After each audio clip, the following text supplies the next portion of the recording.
Hello, everybody, and welcome to Author Talk with me, Gavin. And today I'm here with Ben Dixon, author of the Neil Peel series and Vengeance and Honor. Hello, everybody. Hello, everybody. Hello, everybody, and welcome to Author Talk with me, Gavin. Hello, Ben. Hi, Gavin. All right, so the first question I have for you is why did you choose to be an independent author instead of being a traditionally published author? Well, it's a good question, and it often comes down to the options there. So yeah, when you finish your manuscript and you're very excited about it, you want everyone to love it and read it and get it out into readers' hands as soon as possible. Um, the usual process for that is to send it out to agents, query the agents, and then they will then take it to publishers if they want to sign you on. Now that process is extremely slow, Oh, just to get it out to them in the first place, and then if they like it and request to see a bit more, which I had with my first books. I had a little bit of interest, but even then, it is super slow, and I think I'm just too impatient, really. So I wanted it to be in people's hands, but also I think if you are independently published, you have got control. You've got control over everything. I put quite a few things into my books which might be seen as not very PC, politically correct. But I'm allowed to get away with it because it's my story, and I don't have to change it because someone tells me that they should. Interestingly, actually, when I gave some of my books to a colleague who was published through HarperCollins, which is a big publishing company, oh yeah.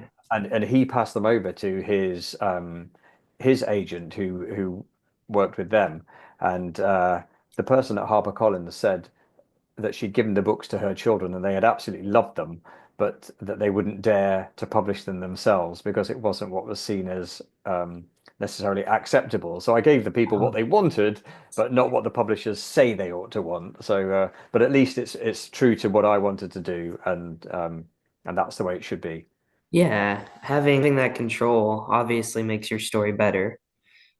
Yeah, I mean, there are, of course, there are so many authors, and maybe there are authors who need an awful lot of editing and story molding. Maybe things don't quite work, but I think that with mine, I have passed it through several test readers. My adult children, for instance, have all read things through and suggested things to me.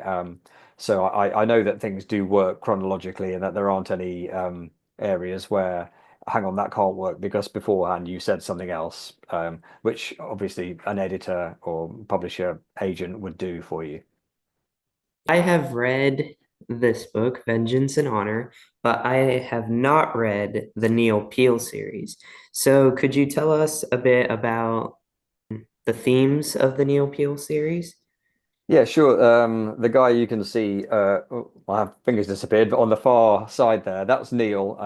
And he's a typical 12-year-old boy, except for that he always tells the truth in every situation. And this comes from an incident in his youth, which I won't disclose, but he has it's in his makeup that he always tells the truth, and he's got his friends who are behind me, and this the girl on the end is his evil genius older sister called Lemony. She's a 15-year-old girl, and she is horrible to him, hates him, and the situations go through everything that a young teen is going to go through in their life, but with the idea that this guy always tells the truth.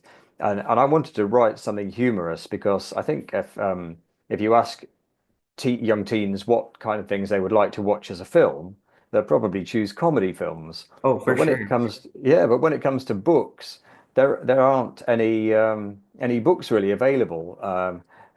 That you get humor for younger children and then perhaps adult humor, but there's not much in the middle. And I Right. thought this was a real gap in the market. Um, but my journey towards querying agents is that I found agents want to represent what they already represent. So if they represent sci-fi or historical fiction or romance, they want to stick within that genre. And because teen humor wasn't really a genre, I didn't have much luck with that. But yeah, so that's what they're about, and I've had quite a few sales in the US, so and translate well. It's obviously set in a British school, Mhm. but I tried to make it universal. And although it may be slightly cartoony by the cover, I put a lot in to entertain myself as well, so that any adults who have read it get a lot more references than, say, a 12-year-old child. Well, they would enjoy it at their own level, but all the interactions with the adults in his life, his parents, his teachers, his all the people around him, I hope have humorous incidents for anyone to enjoy. Speaking of the cover, did you draw the cover or? No, it's actually my brother-in-law who did. Well, there were three in the end because the one that's on my backdrop is the first one, Mhm. the heroic truths of Neil Peale, and then the second one, he goes on holiday with his best friend, and his sister has a holiday romance, which he suspects is not very is all untoward with the pool waiter, and he has to save the day on that one. And then in the final one, this rival guy appears, and he's got a crush on a girl in his class, and all sorts of rivals. It's set around a school play. But yeah, my brother-in-law did the artwork. He used to write it, draw in our birthday cards, a little cartoon, and I said, well, this is the kind of thing I would like on the front cover. And yeah, he put together pleasing drawings, or what I thought were just lovely covers. Yeah. Yeah. And what got you into writing? Well, I used to. I'm a teacher as a day job. I think when you're an indie author, you have to have a day job as well, Yeah. because unfortunately it doesn't quite pay the bills and all that. Well, unless you break through to the big time. Yeah. And I used to write school plays, which I always tried to write comedy ones, and they seemed to go down very well with the parents. And often the pupils didn't know what they were saying, if they didn't realize it was funny, but the parents seemed to love it. And yeah, I got into that. Then about 7 or 8 years ago, my mum suggested that I should enter uh, a competition. It was a thriller writing competition. Mhm. And you had to write the first 5,000 words of a story, plot out the rest, and send it in. And I did that, and I didn't win, but Oh, I enjoyed the process. And I didn't actually go and finish that story because it wasn't drawing me back to the computer. But once I got into writing the Neil Peale books, uh, that did draw and pull me back in, and I really, really wanted to keep going and writing. I was excited to finish the story, to work out what was going to happen with these characters, and then once they were in my life, if I finished the first book, I desperately wanted to see how their lives would play out with the second and third. So yes, that's how I got into it, really. okay. And you said you were a teacher, so have any of your students read any of your books? And if so, what did they think? They have actually, yes. And they were quite surprised, quite shocked, because at school I'm quite straight-laced and certainly not a disciplinarian, but I like things to be done properly. Oh, And the first three books had a lot of cheeky humor in them, and they couldn't believe that Mr. Dixon, this teacher, would have written about such things as are in the books. And then the newer one that you mentioned, Vengeance and Honor. yeah. It's a sword and sorcery book, and that's only just a couple of them have read that at the moment. And I wondered what they would think, because as you'll have seen, there's a bit of casual nudity in there, and since they're 12 and 13-year-old children, I wondered what they would if they'd say, "Oh, I can't believe he wrote that." But Yeah. thankfully, they don't seem to have mentioned that too much at the moment. Yeah. And speaking of that, how did you shift from writing, Neil Peale to Vengeance and Honor? Because there's quite a genre shift there. There is actually, Neil and his friends always have a Dungeons and Dragons campaign running through each of the books, Okay. and I did steal the names of the characters that they were playing in the Neil Peale books to use in Vengeance and Honor. So Oh, Neil's character is Hendel, the half elf, okay. and the girl that he likes, who plays in the end, she's Callista, the cleric, and this guy here is Stephen. So Stefan, the archmage, came from him, and so I borrowed quite a few names, and it's always been something that's interested me: Dungeons and Dragons, fighting fantasy, that sword and sorcery thing, and I tried a few genres between Neil Peel and Vengeance on. I was thinking of doing something futuristic, um, but I didn't have the expertise to carry that through the knowledge that was needed. So, but once I hit on Sword and Sorcery and came up with an idea of how a plot could go, I thought, yeah, this is a world I could write in. I could do this, and then once I got into it, I really enjoyed writing that, and look forward to writing some more in that genre as well. Oh, that's awesome. So Neil Peel is about a young schoolboy. So does it sort of represent how you were in school? Well, I didn't tell the truth all the time, but there are an awful lot of these situations that crop up in there from my childhood. I think as a teacher now, I don't see as many funny situations because we have things like pastoral care these days, and which didn't really exist when I was at school. Bullies were allowed to thrive, and which wasn't great, obviously, for the students, but it did make for a lot of humorous situations. So I did tend to use a lot from my youth, which didn't necessarily happen to me, but or around my school. For instance, people doing in a gym class. I remember somebody having their shorts pulled down in front of the whole class. That makes it into the book. Somebody left his lunch for a while to go and get a spoon or something, and another student put a load of custard in his jacket pockets, and he plunged his hands in, and then challenged the guy to a fight, and all these sorts of things made it into the books. And yeah, they were from when I was younger, rather than things I've seen at school these days. Okay. Yeah. And then what were some scenes in either Vengeance and Honor or Neil Peel that you felt were like the hardest to write? Um, Actually, there are times when I suppose I don't know if you mean about writer's block, for instance. I think what I tend to do, my process is probably different from a lot of people's, is that when I'm teaching, doing the day job during term time, I'm constantly gathering ideas and Okay. jotting them down, plotting, but I'm not writing. And then when it comes to the holiday times, I've got all these ideas, all the skeleton written down, and then I can just get on with the writing. Sometimes, actually, ridiculously, it can be the first sentence in a chapter. That can be the hardest thing to write, Really? or the last sentence, because you want to start with something that might make the reader catch the reader's attention. It's not like starting the book where you want to catch the attention at the beginning, but starting a chapter, you want to engage the reader straight away, and you want to finish the chapter with a not necessarily a cliffhanger, but Right. something that rounds it off, but invites them to read more. And sometimes those are the bits that can make me take the longest amount of time just to type a couple of words. In terms of the situations and things like that, well, obviously there's less threat in Neil Peel. There's not life-threatening situations going on there. In Vengeance and Honor, obviously it's a sword and sorcery. The people are going to die. Yeah. You want to make the reader feel that there is threat to the characters they might like as they grow to know them through the Oh, book. Uh, it's not quite George R. R. Martin style of killing off yeah. your major character straight away. Right.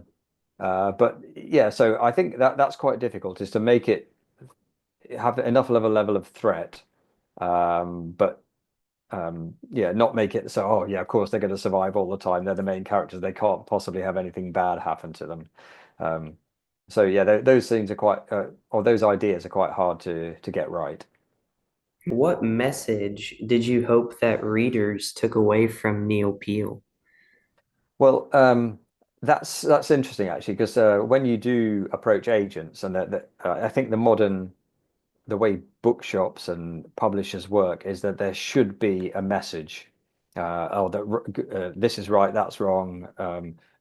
Every type of book seems to have a message, and my goal was solely to entertain. Yeah.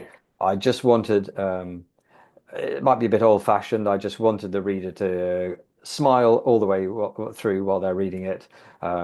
With The Vengeance and Honor, it's been a bit more, I wanted to entertain them in an adventure type of way. And I hope there was some humor in there as well. But with Neil Peel, I wanted, and as it turned out, there ended up being quite a lot of a heart in it as well, because uh, being someone who always tells the truth. Neil is a stand-up guy, and he wants to do the right thing, and he may do the right thing by the means of telling the truth, and but it usually turns out that that works out for the best. And he does have a heart of gold as well.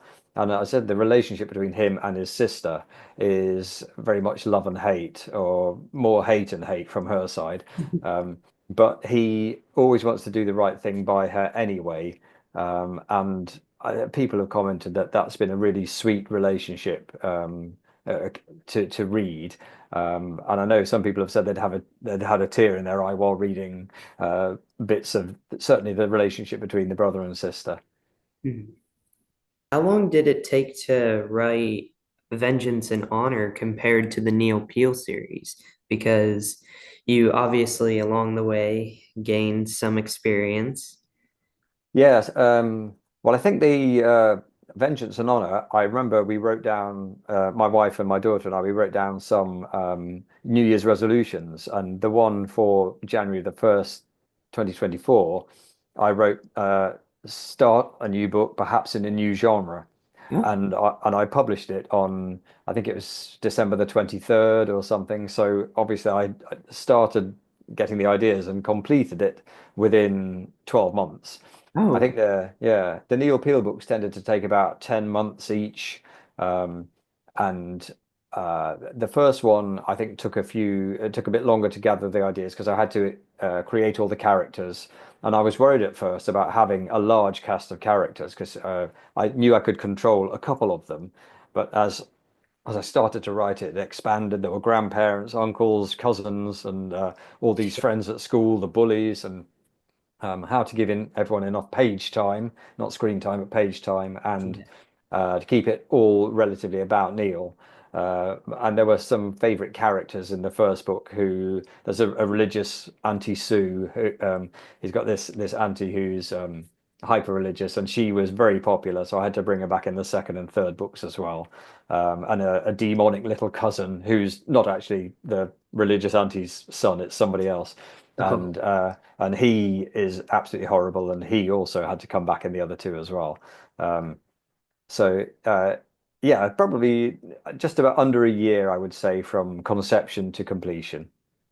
yeah, I feel like in my series that I'm writing about magic, there's quite a bit of characters, and they're all sort of students, and so they need to be like they each need to have their own, what they're good at, what they're bad at, and they need to have their own goals. And I feel like sometimes I kind of forget about that. Yeah, But it's easy to do uh, to keep you got all these balls you're juggling in there. You've got to move the story on, but as you say, the characters have to be someone that the reader can either identify with or understand. yeah, I hope that when you read Vengeance and Honor, I hope you found that the characters were relatable in yeah, some way. Obviously, it's a fantasy world, but you want to be able to relate to what they're thinking and how they're feeling and that sort of thing. yeah. And as an independent author, what was your editing process like? Well, yeah, when I have any time off between um, writing sessions, I tend to go back and reread the chapter before and then start. And I also have I've got three adult children, Mhm. and they were my constant editors. Every time I wrote a new chapter or two, I'd pass it by them, and they would point out little things like I forgot to close my speech marks, or yeah, does this make sense based on what you said? So I had three editors who were running through it with me as well. And yeah, I'm quite self-critical as well. But you do things that no matter how many times you read it, if you're the author, you don't spot things that you've repeated a phrase three times within a paragraph necessarily. And then someone else reads it through and points it out to you and you think, oh, okay, yes, that's clearly not right. So yeah, I think I had three editors who have been doing that, reading all my books so far, and they helped with that a lot. Okay. And speaking of editing choices, why did you choose to like separate the paragraphs with a space in Vengeance and Honor?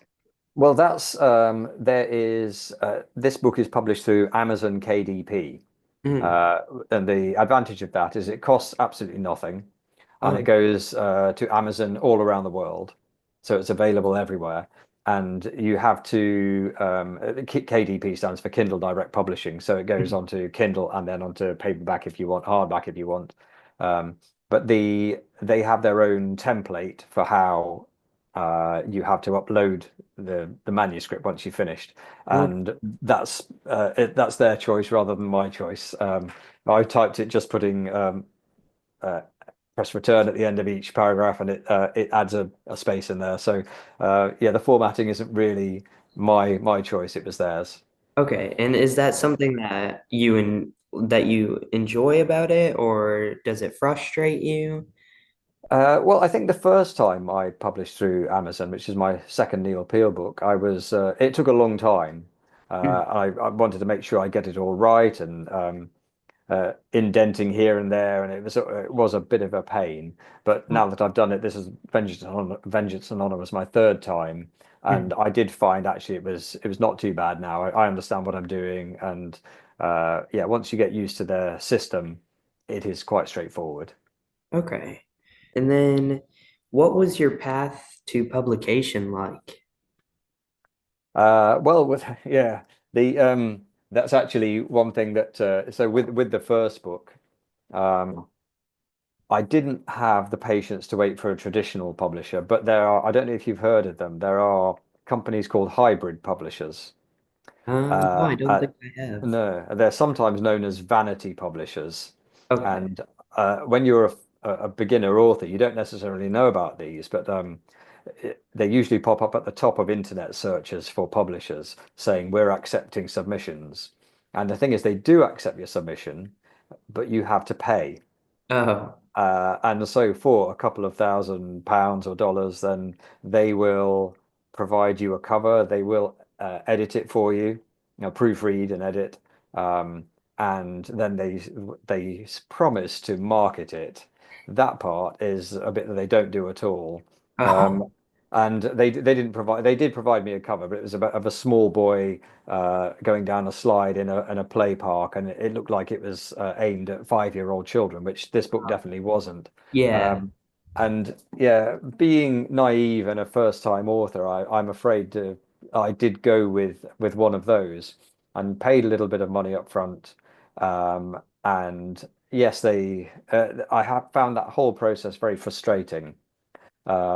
So that was how I got the first one published, but I have since advised um, any authors who I've seen who are considering that to reconsider because I thought it was not right. You're rarely going to make the money back that you spend on it because every sale of that first book that I've made has come from my own effort, and none of it has come from the publisher. In fact, I had an opportunity to have a national television advert through a contact, and all they needed was my publisher to donate a few books to their charity that they were supporting, Oh, and they wouldn't help me. So it never came to pass, and that was a real frustration. So yeah, I would skip that for anyone who's considering it. okay. And do you plan on staying independent, or do you plan on maybe dipping into traditional, or Well, I think now that yeah, if Vengeance and Honor took off, and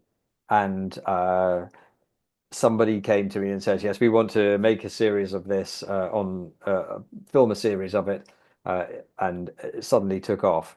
Well, there are pros and cons. Obviously, the traditional publishing, they take more of your money. yeah, Whereas in independent publishing, you get more per copy sold than you would the other way round. right. Obviously, you would get a big advance if you went traditional publishing. Hmm. Now, it's not all about the money, which Right. it can't be, or else you wouldn't be an independent author. Yeah. But as I said, the freedom that I get to write exactly what I want is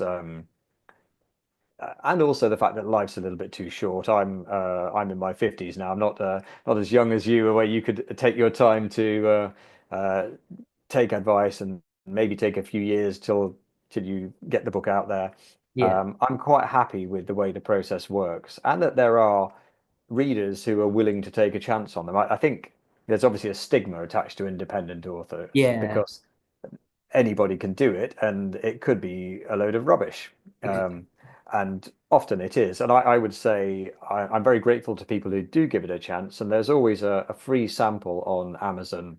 And you can read that if you look at the Kindle version, the free sample that appears on your computer, and you'll get a feel there for if you read maybe a couple of pages, maybe a chapter or two, whether the writer actually can be engaging, whether they can write, if their English is reasonable.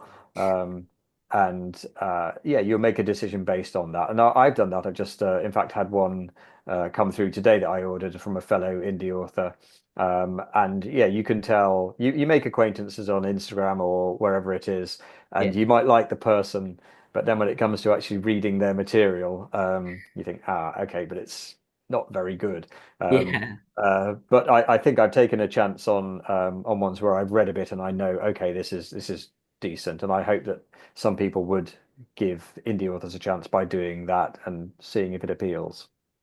Yeah. And the way I sort of like discovered indie authors is obviously through social media, but also going to conventions. Um, and I started reading indie books, and I realized how much further that they can take it, instead of being traditionally published. And a lot of people don't realize that, and they are very underappreciated. Yes, and well, you've got yourself a first edition copy there of Vengeance and Honor. So if it did ever break big, then you can say, yes, I got one uh, Yeah, from the very first pressing. if only you could sign it. Well, yes, Might have to fax me a signature. yeah. Texas is a bit far away for me to reach, but yes, yeah, I would love to. And did you enjoy the book, by the way, Gavin? Yeah, I did. I really enjoyed it. I I thought think the characters were very interesting, and yeah. yeah, I tried to get that balance of magic and some sword fighting and some humor and Yeah. yeah, I know that there are lots of different types of fantasy books, and some people have very strong opinions on whether it should be dark fantasy or they love their dragons and they don't want to go in any other directions. So within fantasy, there are an awful lot of readers who are quite specific, but I tried to appeal to yeah, that was another different thing, who I'm appealing to. Yeah. Um, like with when you read The Hobbit and The Lord of the Rings um, as an adult, that's fine. But you see 11, 12-year-olds reading that, that's also fine. I don't think that Tolkien would have written that saying this is a young adult book or a children's book or an adult's book. It was Yeah. just universal. And I wanted to make mine a little bit like that. So there's no horrendous swearing in it. There's violence, obviously, there has to be. But I think that's as vivid as your imagination makes it. If you are older, maybe you Yeah. see, you might remember there's one character who gets sort of hacked in half. That's as gruesome as your imagination will make it. And if you're a younger reader, perhaps you just imagine that, oh, he falls over. Um, Yeah. and yeah, I wanted to make it that perhaps I don't think it's very suitable for children under 11, but broad-minded 11, 12-year-olds could enjoy it, and I hope that adults would also find plenty to enjoy in there as well. Yeah. You tell me something about yours. I mean, you mentioned the one you're working on now, but what are your projects? So I have a few fantasy projects that I'm working on. And so I have one series that I'm working on, and it's more about royalty and about kings and a path to kingship. And you could compare it to maybe Game of Thrones or the Stormlight Archive by Brandon Sanderson. And then I have one that's more uh, magic. It's got a very soft, growing magic system that is ever expanding, and that's the whole point of that. And there's a lot of characters in there. There's around 12 main characters in that one, and it's very character based and yeah. Yeah, I suppose if you start off with those 12, and if it's going to expand into a series, then I'm sure it will spider web out as you go into it. There'll be more acquaintances, and yeah, before you know it, you maybe have a world as big as Westeros. And Oh, yeah. All right. And then have you always wanted to be an author? And if not, what were you wanting to be? Um, well, I fell into teaching sort of accidentally. I finished university where I did a linguistics and French degree, and then my mum was a teacher, and she threw the educational supplement from the Times at me and said, "Right, it's time for you to go to move out and get a job, get one from here." And I didn't know what I wanted to do, which is I think is a common problem, especially if you're working in the arts. Um, and so I fell into teaching. And my degree didn't lead me. I mean, French, you could be a translator or an interpreter or something. They're not really appealing jobs. So I taught, but the good thing about teaching, it did allow me to be creative, and I could write in my spare time. Okay. Um, and I think that creativity is something I've always enjoyed doing. I've composed music as well, not very successfully, but I've always had that urge to do something creative, and also that uh, when I die, there's something of me left behind. These Yeah, books will always be there, that's and I won't. something I've thought Yeah, about.